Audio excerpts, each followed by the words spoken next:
Hello again, everybody. It's Plowboy's Ghost Channel. Today I'm going to touch on something that I don't believe that I've seen or heard in a video. Now, if someone has done it, I apologize for missing it and or forgetting it. But that is to discuss one difference between the Pieta-built 1873 Colt single action army pattern and the Uberti built Colt 1873 single action army pattern.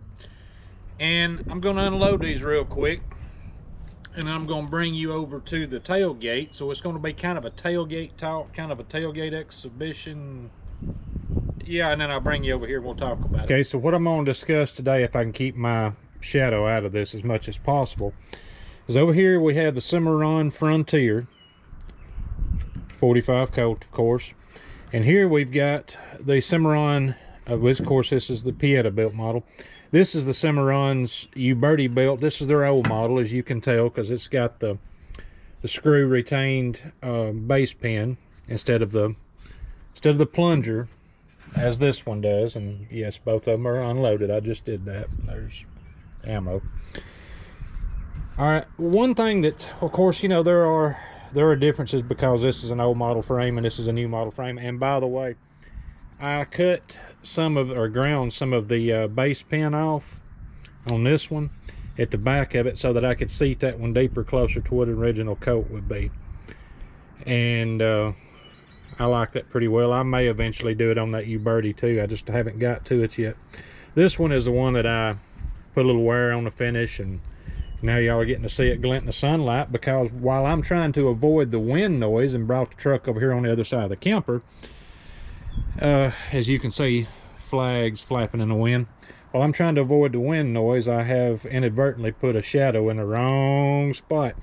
So my issue, and I've told y'all in the past, when I was specifically referring to Uberti's, in my opinion, the screw up of the Cattleman 2 system, that I don't ever really want to own another one. And I never will own another one, but not that y'all that have them, not that you've got inferior guns, it's just my personal taste. I prefer the 4 clicks, and I like where the hammer sits. Where the trigger sits. Lord, this is bad. Getting y'all in all the shadows. You see where the trigger sits in that. Okay, now listen, that's where we're going with this, is because that's important to me. I have a little bit of a swelled knuckle on my trigger finger thanks to arthritis. I've had that for years, so I'm a little bit sensitive to having the trigger too close to the trigger guard, and it sits too close on the Ruger, it sits too close on the Cattleman 2 guns. Well, here's where we're going with this video. Now, I am not, as you can see, well, as I've got 5 rounds here and 5 rounds there, that I'm not carrying 6 rounds in these particular guns. However, the Colt single action army design, and I'll say this as much as I want to, because I've seen the old ads. I know what Colt did. I know what they started out as anyway. The original design was for you to carry 6 and it to be on that safety notch. And it's not as fragile as everybody thinks. Got a fellow YouTuber buddy that's doing a video. He's going to explain that with much greater authority and detail, because he works in the field, metallurgy, works with metal all the time, and I think he would be better suited to deliver that message than I am. Both of these are 4 clicks. Both of these have the safety notch, but here is the issue. I'm working with a new camera, so I don't know for sure how well this is going to show up close. We're learning as we go here. In the safety notch, look at the different distance between the trigger, where it sits in the safety notch, and the trigger guard. Now, on the Pieta gun, the trigger guard is not shaped the same as it is on the Uberti gun. And that trigger is closer between, well, I'm gonna have to do this the right way, y'all. Apologize for the amateur video work. That trigger sets a lot closer from here to here when it's in the safety notch on the Pieta gun, yeah, it's messing up, god dang it, than it does on the U-Birdie gun. As you, I hope, can see, the shape of the trigger guard is longer on the U-Birdie gun. This is U-Birdie, once again, old model frame. I don't have a what they call a pre-war, the smokeless frame. I don't have a U-Birdie in that to test it, but I imagine it's the same grip frame and same trigger guard. But right there is a greater distance between the two than right there. So there is, when you got them in the safety notch, that is a tight fit getting past that knuckle right there for me, and I don't like that. Now, what does that mean? Well, that means if I'm going to draw the gun, let's say that I was carrying 6 the way that the Colt was designed, and I'm going to reach to the holster, I'm going to draw the gun. Y'all, I am not going to 21st century this sucker up and act like when I grab a single action revolver and draw it, that I'm keeping my finger up here and all that tactical crap, because, you know, you're loosening your grip on that gun and having to do a lot of transitions. I can't get my finger back around there just right and quick enough. If I was having to draw that gun and use it in a self-defense situation, I'm not talking about a Western movie situation or a Matt Dillon situation. I'm talking about in real life. If I'm drawing that gun to use it, I'm not pulling it out of the holster like this, of course, and I'm not cocking it coming out of the holster. It's going to be up here and on, you know, going toward the target before it's cocked.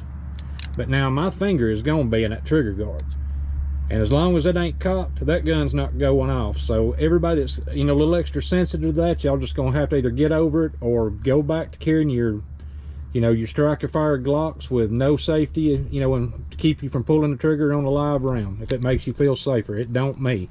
This is a lot safer than drawing a Glock, or holstering a Glock for that matter, which I don't put my finger on the trigger of a Glock or a semi-automatic when I draw it anyway.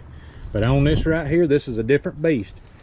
For me, there's no way I'm drawing that gun like this and trying to get my finger curved around there in that trigger guard and cock it and get it to use, put it into action.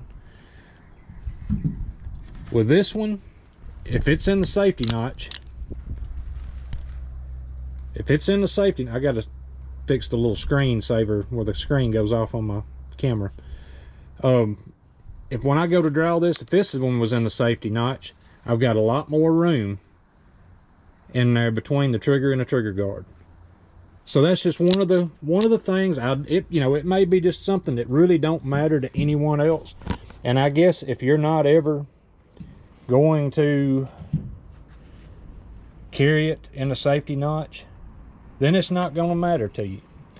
On half cock, you can see on the Pieta just how much, you know, how close that is. That trigger is just almost toward the middle of the trigger guard, and it might be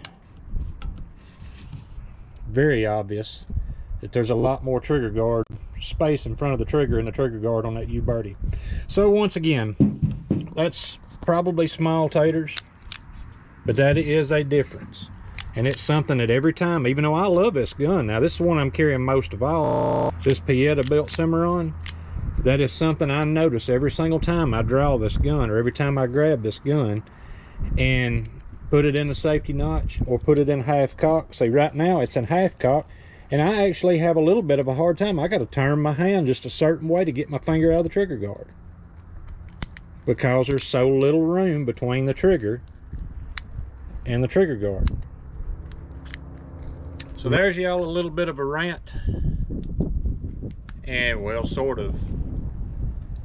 And you've got to see me fumble with the very first video on a different camera, a new camera, hoping this works out good. Y'all, I have in the past, for various other reasons, I have made videos and then would go in the house to start editing them, realize I've screwed something up royally, and end up not having a video. So hopefully this one's going to work out.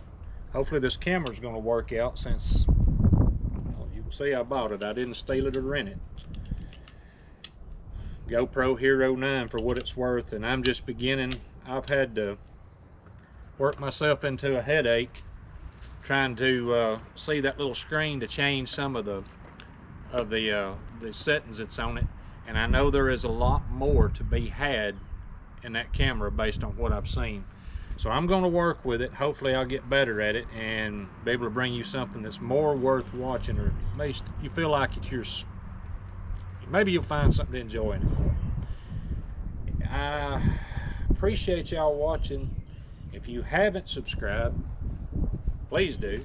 If you like it, hit like. If you got a comment, positive or negative, I'll be glad to read the positive ones. I'll talk to y'all later.